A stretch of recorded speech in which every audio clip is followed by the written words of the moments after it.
Turkey has a message for India. Don't judge us through Pakistan. That is what Turkish Foreign Minister Hakan Fidan is now saying, that their friendship with Pakistan should not be seen as hostility towards India. His argument is really simple. There are many people who have good relations with both India and Pakistan, so why should India and Indians view Turkey with suspicion? Just listen to what he said, and then we will come to the problem in what he is saying. Turkey is not the only country who actually have good relations and brotherly relations with Pakistan. There are other countries. If India is going to take actions or be resentful about any countries who is having good relations and enjoying giving support to Pakistan, so I don't know. But as I said, we have no problem on bilateral level with India, and we urge India not to read the issue from a different perspective. Hakan Fidan sounds reasonable, except there is one problem.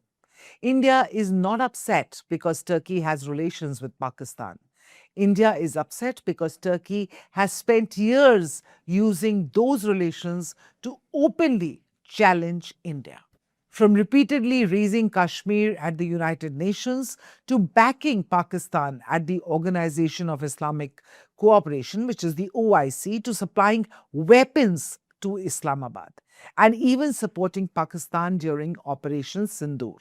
So Turkey did not just maintain ties with Pakistan, it actively inserted itself into India's core security concerns, which is why many in Delhi are listening to Fidan's appeal with a degree of mistrust.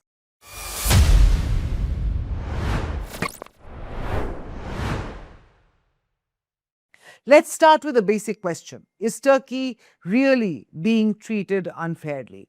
After all, many countries maintain good relations with both India and Pakistan. There's the United States, there's Saudi Arabia, the UAE does it, even Russia has engaged both sides at different points. Yet, India's relationship with those countries has survived. So why is Turkey different? Because the problem is not Pakistan. The problem is what Turkey has chosen to do in the name of supporting Pakistan. Erdogan has repeatedly raised Kashmir at the United Nations General Assembly. In fact, among major world leaders, he's virtually alone in doing so year after year. Turkey has actively pushed anti-India positions within the OIC. Erdogan has made remarks on Kashmir while standing on Pakistani soil. Turkish media platforms and think tanks have in fact become major amplifiers of Pakistani narratives against India. And increasingly, Turkey has moved beyond rhetoric. It has entered the military domain. That is why many Indian policymakers believe that Fidan's statements leave out an important part of the story. Turkey was never criticized for having ties with Pakistan. Turkey was criticized for repeatedly taking Pakistan's side against India. If there was one moment that pushed relations into deep freeze, it was Operation Sindoor.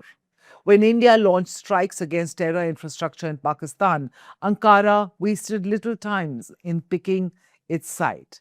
Turkey condemned India's actions, it expressed solidarity with Islamabad, and Pakistan deployed large numbers of Turkish-origin drones during the confrontation.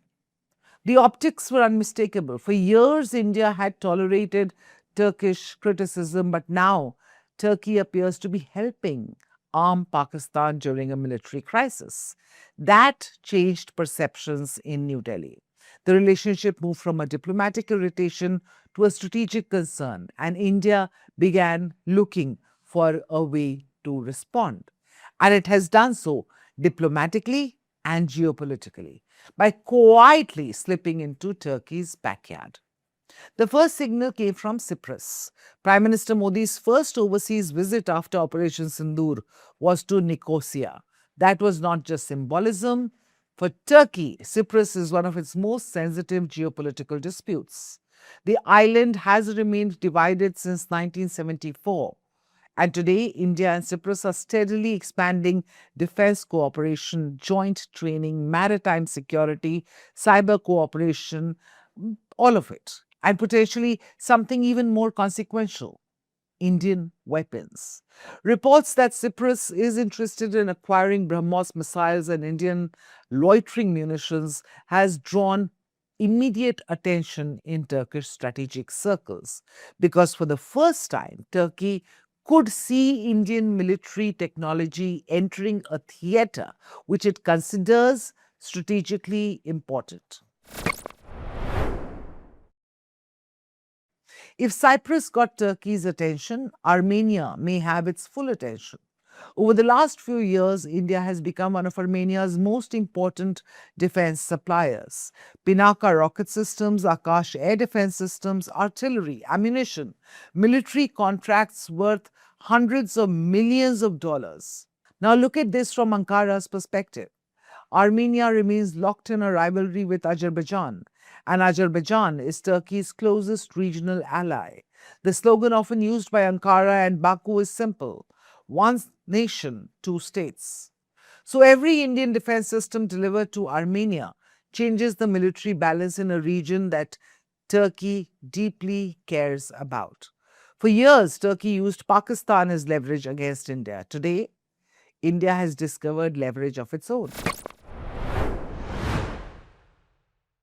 There is another reason that Turkey's tone may be changing. Unlike its relationships with America, Europe, and Russia, Turkey does not have overwhelming strategic reasons to antagonize India. Think about Ankara's ties with the West. Turkey is a NATO member. It hosts critical military facilities. It has deep defense links with Washington. Millions of people of Turkish origin live across Europe. Its trade with the European Union runs into hundreds of billions of dollars. Then there is Russia. There is energy, trade, regional security coordination that they have with Russia despite disagreements. In all these relationships, differences are balanced by enormous mutual interests. With Pakistan, Turkey gains political goodwill and ideological alignment, but the economic and strategic returns are limited. India, meanwhile, is the world's fastest growing major economy, a massive market, an emerging defense exporter, an increasingly influential power stretching from the Mediterranean to the Indo-Pacific. The cost of alienating India are becoming harder to ignore. Which brings us back to Hakan Fidan's appeal. Turkey says India should not view bilateral ties through the Pakistani prism. But trust is built on actions, not statements.